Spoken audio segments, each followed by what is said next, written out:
दरम्यान मुनगंटीवारांनी मांडलेल्या लक्षवेधीवर काँग्रेस आमदार विजय वडेट्टीवार आणि नितीन राऊत यांनी दुजोरा दिला। तसंच भाजप आमदार मोहन मते यांनी देखील नागपूर जिल्ह्यातील 3 पीडित तालुक्यांची व्यथा बोलून दाखवली।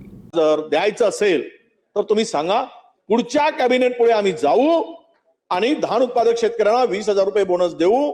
कारण धान उत्पादक शेतकऱ्यांची व्यथा फार वाईट आहे, तुम्हाला सांगतो, इतकी भयानक आहे की यावर्षी 1500-1600 रुपयांनी उन्हाळी धानाला कोणी विकत घ्यायला तयार नाही। कसला MSP सांगतो आम्ही, 1500-1600 रुपयांनी। अध्यक्ष महोदय, भयंकर अशी वाईट अवस्था आहे त्यांची।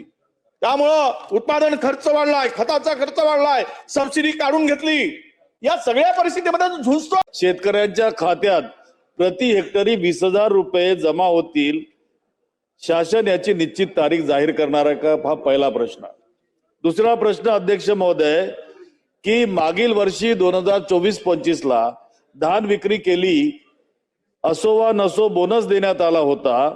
मग यावर्षी केवळ प्रत्यक्ष धान विक्री केलेल्या शेतकऱ्यांचाच विचार का केला जात आहे?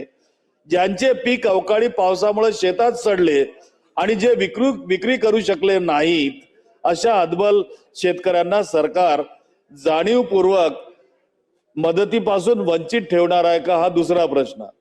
तिसरा प्रश्न आहे की पूर्व विदर्भातील चंद्रपूर, गडचिरोली, भंडारा, गोंदिया धान शेतीचा उत्पादन खर्च वाढला असून नैसर्गिक आपत्तीमुळे उत्पादनात मोठी घट निर्माण झाली आहे। अशा हा जो विषय विदर्भापुरता नाही, मला वाटतं सुधीर भाऊ, विजयभाऊ वडेट्टीवार म्हणजे चंद्रपूर जिल्हा, भंडारा जिल्हा, गोंदिया जिल्हा आणि गडचिरोली जिल्हा, त्याचबरोबर नागपूर शहरात, नागपूरचे जिल्ह्यातले 3 मतदारसंघ असे आहे की कामठी, रामटेक आणि उमरेड हे अफेक्टेड आहे। आणि त्याच्यामुळे धान उत्पादक शेतकऱ्यांची सध्याची जी अवस्था आहे